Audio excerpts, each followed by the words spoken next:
All right, good morning, everyone. Dr. Randall Gates, board certified chiropractic neurologist, also a chiropractic physician at Gates Brain Health. Today we're talking about concussions and repetitive head impacts and blood-brain barrier disruption, referred to as leaky brain. So, without further ado, let me minimize this and we'll get into the discussion. So let's see here. Okay. That should be what you're seeing. Perfect. Okay. So this was the seminal article that I found on the topic, and there's been a lot of research since then. This came out in 2013. I looked at, I believe it were 3 teams of college football players. Not everybody on the football team were involved in the study. But for these 3 teams, they looked at 67 volunteers, and they tracked in their blood this marker of a brain protein from astrocytes, S100B. And in doing so, they basically found that after football games, the level of S100B went up proportional to the level of subconcussive head impacts. Now, the topic of blood-brain barrier disruption and concussions, why is that important? It's important because we now know that concussions have or can have long-lasting effects. We now know that repetitive head impacts can definitely have long-lasting effects. I did a talk on Saturday about chronic traumatic encephalopathy. And so the questions rolling around in doctors and scientists' minds are, how does this issue of CTE come about? How does it evolve? How is it that someone who has a head injury and they're seemingly fine months later, whereas other people, their lives are ruined? What is going on from a cellular, from a vascular, from a neuropathological standpoint in the brains of those who have concussions and repetitive head impacts and then do not feel normal? So evaluation of the blood-brain barrier is critical in that, because it seems like there's something causing the inflammation to keep going. And so there are 2 different thoughts. There's the element of, the reality is, as I mentioned in the CTE broadcast on Saturday, that there are 2 groups of CTE patients. There's a younger group who more have emotional and behavioral symptoms. There's an older group who can have emotional and behavioral symptoms, but they have also a dementia type process where memory is definitely affected. And so, first of all, it's heartbreaking nonetheless to think of both groups and the devastation neurologically and the effects on these individuals' lives. But with that being said, what is going on for someone who's had repetitive head impacts and lives another 30 to 50 to 60 years? What is going on in their brain from an inflammatory standpoint? Or what is going on in the brain of that individual who's in a car accident, and then, a year later, they're still not recovered. They're still having, anxiety and depression and, energy problems and dizziness and fatigue and things like that. So evaluation of the blood-brain barrier is important because your blood-brain barrier basically is the separation between your body and your brain from a vascular standpoint. So the blood-brain barrier largely allows which molecules are able to get into your brain and which ones are not. And so in this study, which came out in 2013, here they're looking at 67 college football players. They're taking blood samples from them, I think before and after the game, looking at S100B.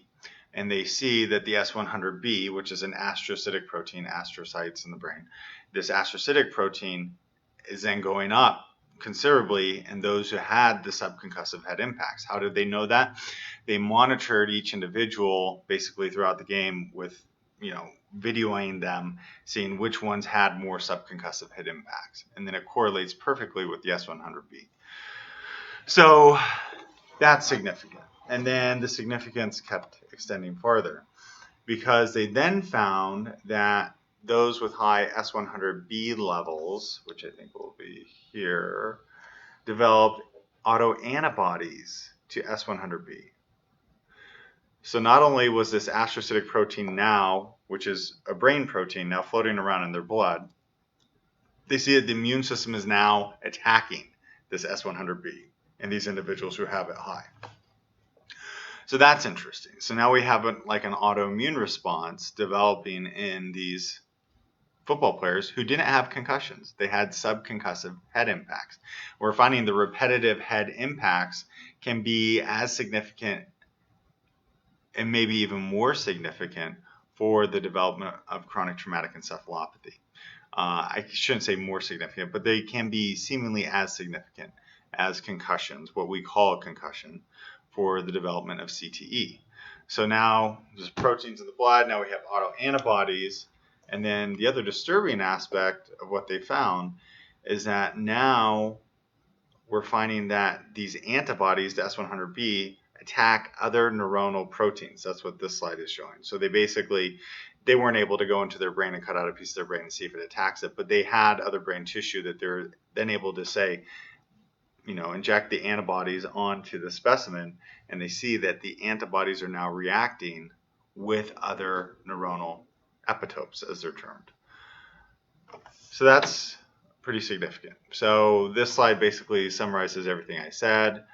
You see in this study we've shown elevations of serum S100B indicating blood-brain barrier disruption occur in football players who experience subconcussive head impacts. Elevations of S100B are also those with the highest titer who during a season experience the most significant repeated elevations of S100B are also those with the highest titer of serum S100B autoantibodies.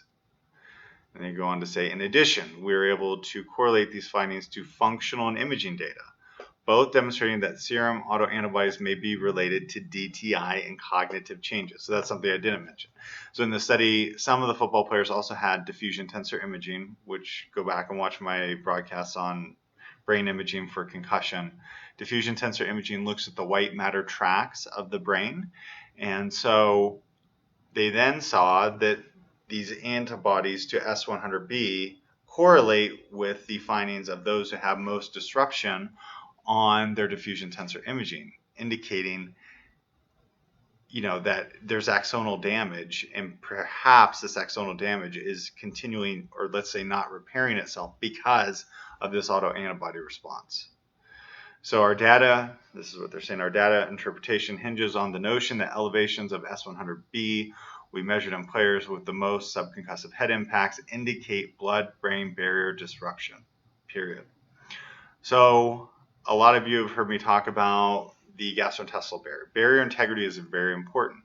What happens in those who have, breakdowns in their skin tissue? They're more likely to get a skin infection. Your skin is one of your largest protective organs in your body.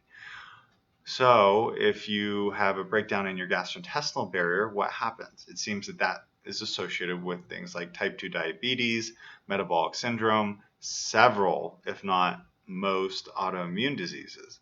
Now, here we're talking about your brain. So when your blood-brain barrier breaks down after head impacts, now we're seeing this triggers an autoimmune response seemingly to other neuronal epitopes or neuronal proteins. So this is really significant, and this is a big part of the discussion for why I feel leaky gut is so important relative to concussion patients. Go back and watch my broadcast on that because, sorry, I keep saying go watch this broadcast and that one, but what I try to do involve topics so we can zero in on a certain focus. But yeah, basically they've shown that when there are changes in gastrointestinal bacteria, we see dramatic changes in the brain with what's called GFAP, which is another brain protein that we see go up in concussed patients. And so your gut barrier and your blood-brain barrier are pivotal in terms of whether you're going to recover or not recover, it seems, from head injuries. And then lastly, our data show that repetitive increases in serum 100B levels over a season are sufficient to trigger the production of anti-S100B antibodies. Okay. Beside antibodies for S100B, other autoantibodies may be present in blood of players. In fact, we detected IgG, which target both glial and neuronal self-epitopes. So again, everything I've said. So this is open access. You can go read it. Consequences of repeated blood-brain barrier disruption in football players. And that's from PLEOS 1, 2013. Okay, so this is a cool article on the topic of blood-brain barrier because this came out of Europe, and I believe it was from Europe. It's from the European Journal of Radiology. And so quantitative dynamic contrast enhanced MRI imaging shows widespread blood-brain barrier disruption in mild traumatic brain injury patients with post-concussion syndrome. So here they did this dynamic contrast enhanced MRI imaging, or MR imaging, and they did it in post-concussion patients versus normal controls, and they basically showed that mTBI patients, which is synonymous with concussions, so with post-concussion syndrome, had higher permeability than controls at T2 hyperintense white matter lesions on dynamic contrast enhanced MR imaging. What does that mean? It just means that they're seeing extravasation of different proteins into these hyperintense lesions in the brain for those with post-concussion syndrome. So again, you know, most of you have had brain MRIs and you're told you're normal. Well, the reality is that you're not normal and the right studies have not been done. So when employing the right studies with the right interpretation, you're going to find that a lot more information comes about. And that's what I'm trying to get out through all these broadcasts on SPECT scans and diffusion tensor imaging, volumetric MRIs. Here you're seeing dynamic contrast enhanced MR imaging. And so that's very important. Blood-brain barrier disruption may be implicated in the development of post-concussion syndrome in mTBI patients. So this is the foundation, again, for why if you're not recovering from a head injury, we may want to think that your gastrointestinal barrier is compromised. We may want to think your blood-brain barrier is compromised. And believe it or not, the foods you're eating or certain things you're doing in your daily life may be precipitating continual inflammatory responses in your body. And if the inflammation is stemming from your gastrointestinal tract, going to your brain, leading to more activation of immune responses in your brain than there should be, then that may be part of the pathogenesis for why your post-concussion syndrome is not improving. And basically, you can read about activated microglia. Microglia are like the little Pac-Man of our immune system that go around and chew up inflammation or get rid of bad proteins. Well, your brain immune system is different from your body's immune system, and I've said this before, because think if you sprain your ankle, you have a ton of inflammation.